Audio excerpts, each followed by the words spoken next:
The night she slept in my bed, nothing happened, at least, nothing the world would count. No whispered confessions, no tangled limbs, no promises shaped by the dark. And yet, something irreversible unfolded between the slow ticking of the clock and the gentle rise and fall of her breath. It had been raining all evening, the kind of rain that pressed against the windows like a quiet plea. I remember standing at the sink, watching the streetlights blur, thinking how the city looked softer when it cried. That was when my phone buzzed. Her name glowed on the screen like a small, uncertain star. "I missed the last bus," she texted. "Can I come over?" We had been friends for years, close enough to know each other's silences, distant enough to respect them. She arrived soaked, hair clinging to her face, jacket heavy with rain. I handed her a towel, and she smiled the way people do when they're relieved but too tired to say thank you. "Sorry," she said, wringing water from her sleeves. "It's fine," I replied. And it was. Or so I thought. My apartment was small, a single room that tried to be many things at once.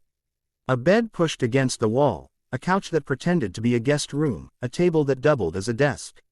I made tea while she changed into one of my spare shirts.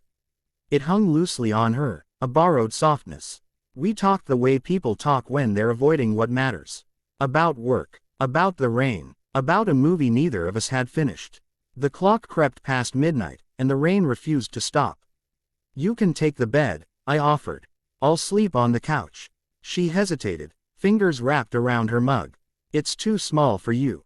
And you have a bad back." I laughed. "I'll survive." She looked at me then. Not long, not intensely, just enough to make the room feel warmer. "We're adults," she said gently. "We can share a bed." It shouldn't have felt like a decision, but it did. A careful one. A quiet agreement shaped by trust rather than desire. We turned off the lights and lay down on opposite sides, a polite distance between us. The mattress dipped slightly under her weight, a subtle reminder that I wasn't alone. I stared at the ceiling, counting breaths, trying not to listen to the rain or the thoughts knocking louder than it. After a while, she shifted closer. Not touching, just nearer. The space between us thinned until it felt like a held note.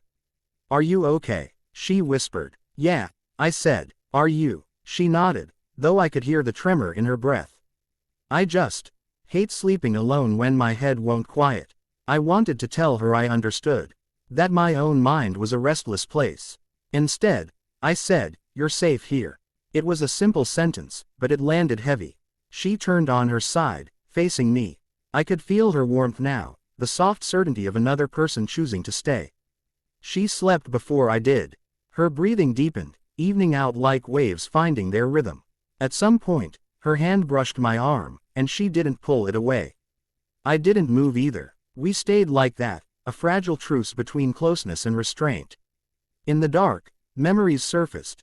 Shared coffees, long walks, the way she laughed with her whole body. I wondered if she knew how much she mattered to me, or if I'd hidden it too well behind jokes and good timing. I wondered if this night would change anything, or if it would simply become a quiet chapter we'd never mention. Morning arrived softly. The rain had washed the world clean, leaving the air light and honest.